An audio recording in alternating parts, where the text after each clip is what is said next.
System में दलितों के बारे में एक लाइन, उन पर जो अत्याचार हुए उसके बारे में कितना था? आपने ओबीसी शब्द प्रयोग किया, अदर बैकवर्ड कास्ट, क्या ये आपका नाम है? किसने कहा कि आप पिछड़े हो? किस बेसिस पे कहा? आपका जो हक है वो आपको मिलता नहीं। बढ़ई, नाई, मोची, इनकी हिस्ट्री कहां लिखा है? हिंदुस्तान के कॉर्पोरेट्स में देखिए आप, 250 कॉर्पोरेट्स की मैंने लिस्ट निकाली। मालिकों में, सीईओज में, सीनियर मैनेजमेंट में आपको एक ओबीसी नहीं मिलेगा, एक दलित नहीं मिलेगा, एक आदिवासी नहीं मिलेगा। तो बोले थोड़ी है, हलवा बांट रहे वही, हलवा खा रहे वही। अब उसमें एक और बात है, उसमें बेचारे गरीब जनरल कास्ट के भी लोग हैं, 5-7%, उनको भी हलवा नहीं मिल रहा। आप ब्यूरोक्रेसी में देखिए। बहुत अच्छा लगा आपने 90 में से 3 की बात की। 90 में से 3 ओबीसी, 3 दलित, 1 आदिवासी। दलित की आबादी 15%, आदिवासियों की आबादी 8%, ओबीसी की आबादी कोई जानता नहीं है, कोई नहीं जानता। हम कह सकते हैं कि तकरीबन 50%।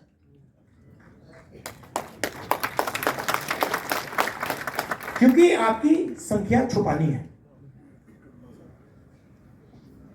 बड़ा खतरनाक काम है। अगर ओबीसी को अपनी सच्ची संख्या पता लग गई,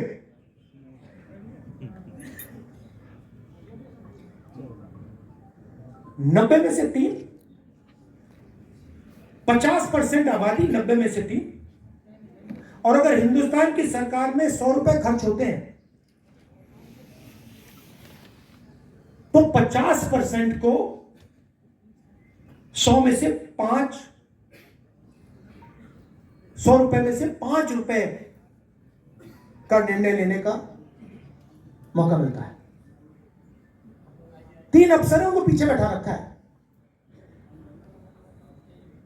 आपको कोई ओबीसी, दलित, आदिवासी फाइनेंस मिनिस्ट्री में नहीं मिलेगा, डिफेंस मिनिस्ट्री में, बड़ी बड़ी मिनिस्ट्री में कहीं नहीं मिलेगा। पीछे में बैठा हुआ है।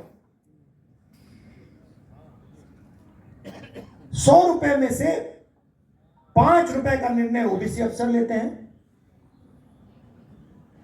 100 रुपए में से 1 रुपए का निर्णय दलित अफसर लेते हैं, और 100 रुपए में से 10 पैसे का निर्णय आदिवासी अफसर लेते हैं। मतलब अगर हिंदुस्तान की सरकार 100 रुपए खर्च करती है तो 90% के लोग 6 रुपए 10 पैसे का निर्णय लेते हैं।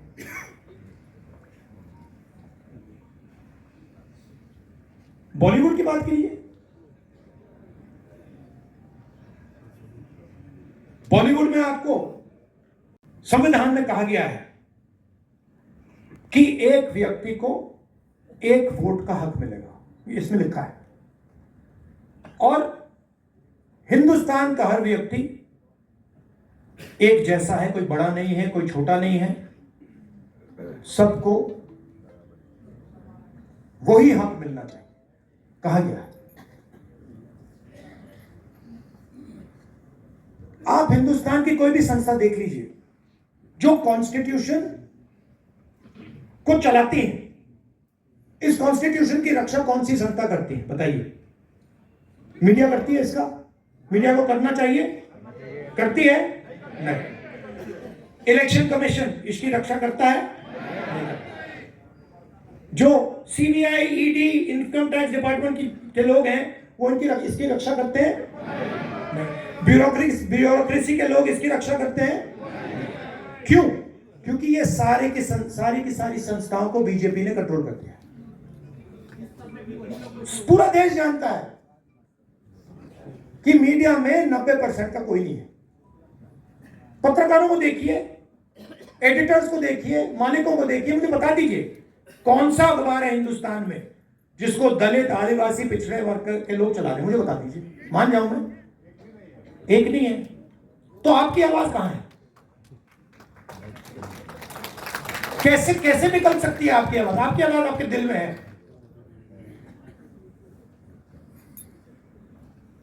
मगर हिंदुस्तान की संस्थाओं में नहीं है। Election commission, ministry, media, judiciary, कहां है आपके बारे? और फिर नरेंद्र मोदी जी कहते हैं मैं पिछड़ों सम्मान आपको देते हैं और पावर आपसे छीनते हैं। सम्मान आपको देते हैं और आपको हिंदुस्तान की संस्थाओं से बाहर निकाल देते हैं। सम्मान आपको देते हैं और फिर इसको खोखला करने की कोशिश करते हैं। मुझे बहुत अच्छा लगा इस चुनाव में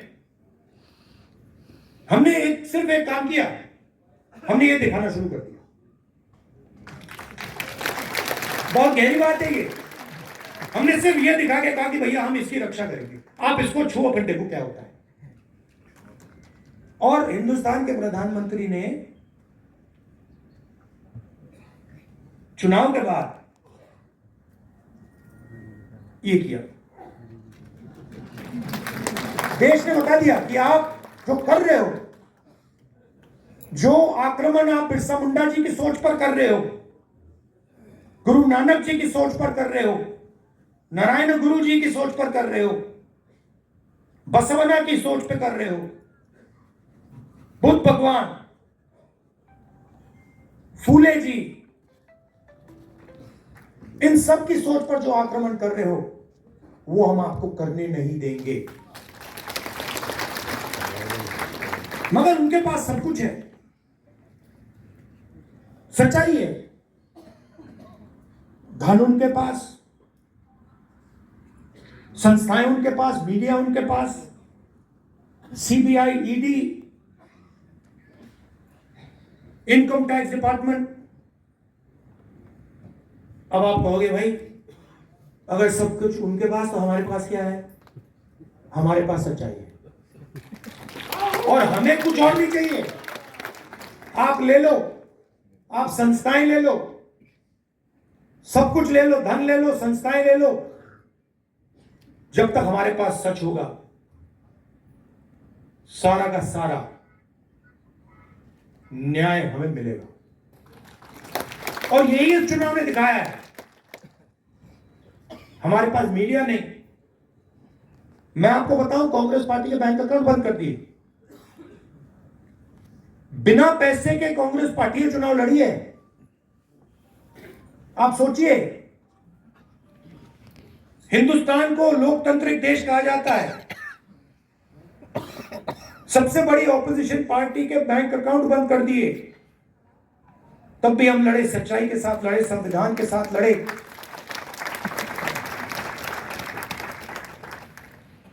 और आजकल मोदी जी मुस्कुराते नहीं, बंद हो गया, परमानेंटली बंद हो गया, भूल गए। तो अब मैंने आपसे यह कहा कि भाई लड़ाई हो रही है, युद्ध हो रहा है, दो विचारधाराओं के बीच युद्ध हो रहा है। अब यह भी बताना पड़ेगा रास्ता क्या है। देखिए, मैंने संस्थाओं की बात की, थोड़ा सा मैं आपको 2-3 आंकड़े देना चाहता हूं। जीएसटी इस देश में कौन देता है? कौन देता है? 90% देता है। दलित, आदिवासी, पिछड़े वर्ग के लोग, गरीब, जनरल कास्ट के लोग देते हैं। यह आपने शर्ट कितने की खरीदी? ये आपने, हाँ आपने, ये कितने की खरीदी? 1,500 रुपए की। इस पे आपने जीएसटी कितनी दी? 18%। अगर यही, अच्छा, अगर यही शर्ट अदानी या अंबानी खरीदें तो जितना टैक्स आपने दिया उतना टैक्स वो देते हैं। जीएसटी गरीब जनता से लिया जाता है, पिछड़ों से लिया जाता है, दलितों से लिया जाता है, आदिवासियों से लिया जाता है।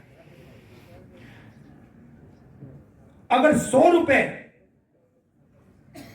आज हिंदुस्तान में, अगर 100 रुपए टैक्स में लिए जाते हैं 40 रुपए आम आदमी की जेब से निकलते हैं, 26 रुपए हिंदुस्तान की सबसे बड़ी कंपनियों से आते हैं। सबसे अमीर 1% के पास हिंदुस्तान का 40% धन है। ये जो आपको दिखते हैं 25-30 अरबपति, इनके पास हिंदुस्तान का 40% धन है। और जो सबसे गरीब 50% लोग हैं, इनके पास 3% हिंदुस्तान का धन है। सबसे गरीब 50% के पास 3% धन और 1% के पास 40% धन। और अगर आप सबसे गरीब 50% को की आमदनी जोड़ दें तो उनकी पूरी आमदनी आप मिलाएंगे तो 13% बनती है। तो ये सिर्फ कॉन्स्टिट्यूशन पर आक्रमण नहीं हो रहा है, ये आपसे चोरी हो रही है। अब रास्ता क्या है? सबसे पहले हमने कहा है कि ये जो 50% का लिमिट लगा रखा है आरक्षण में, इसको हम, इस दीवार को हम तोड़ देंगे, हटा देंगे। और दूसरी बात, हम सच्चाई समझना चाहते हैं। हम समझना चाहते हैं कि इस देश में धन किसके हाथ में है, जमीन किसके हाथ में है, संस्थाएं किसके हाथ में है, कॉलेज यूनिवर्सिटी किसके हाथ में है। सिर्फ हम पता लगाना चाहते हैं। हम ये भी नहीं कह रहे कि उसके बाद होगा क्या। जैसे किसी को चोट लगती है, आपको कभी चोट लगी है? हाथ टूटा, आप गए, आपने कहा, डॉक्टर से कहा कि भैया एक्सरे करा दीजिए। डॉक्टर ने कहा कि हाँ भैया एक्सरे कराते हैं। फिर पता लगता है भैया हाथ कैसे टूटा है। अब पूरा देश जानता है कि दलितों को, आदिवासियों को, पिछड़ों को, गरीब जनरल कास्ट के लोगों को, माइनॉरिटीज को दर्द हो रहा है। सबको मालूम है। बेरोजगारी फैल रही है, महंगाई बढ़ती जा रही है, जॉब नहीं मिलता, सरकारी नौकरी नहीं मिलती, प्राइवेट सेक्टर बढ़ता जा रहा है, पब्लिक सेक्टर खत्म होता जा रहा है, चोट लग रही है। अब हम सिर्फ ये कह रहे हैं भैया चोट लग रही है, एक्सरे करा दो, पता लगाओ चोट क्यों लग रही है, कारण क्या है।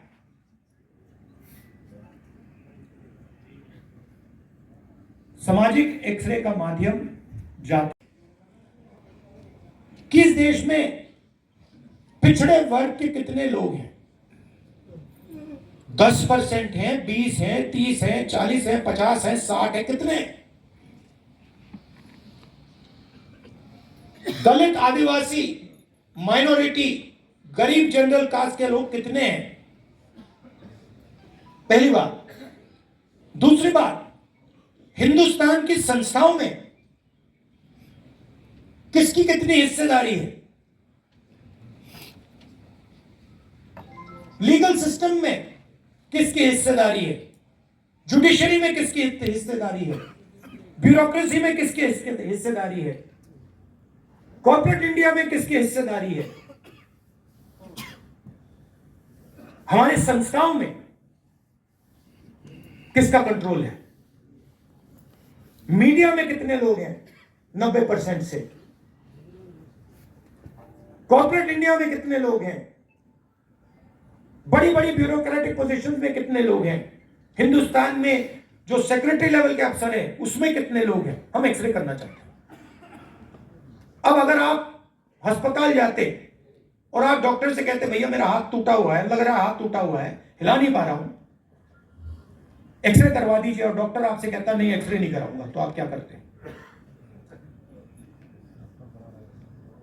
अब जब हम जाति जनगणना की बात कर रहे हैं, हम कह रहे हैं कि भैया एक्सरे कराइए, मोदी जी कहते हैं हम नहीं कराएंगे। कैसे नहीं कराओगे? अगर आप नहीं कराओगे हम कराएंगे। और मैं आपको बता रहा हूं, आप लिख के ले लो, जाति जनगणना को और ये जो 50% का बैरियर है ना, इसको अब कोई शक्ति नहीं रोक सकती। जो करना है कर लो, जो करना है कर लो आज नहीं तो कल, जो करना है कर लो आज नहीं तो कल। जाति जनगणना, इंस्टीट्यूशनल सर्वे, 50% की जो दीवार है, ये कार्रवाई होगी ही होगी। मैं बता रहा हूं, मैं 20 साल के बाद राजनीति को समझता हूं। जो ये 90% को छुपाया जा रहा है, मिटाया जा रहा है, इनकी हिस्ट्री को खत्म किया जा रहा है, 90% में बहुत शक्ति है। आपके पास मीडिया नहीं है, मीडिया नहीं है आपके पास जुडिशरी नहीं है, आपके पास ब्यूरोक्रेसी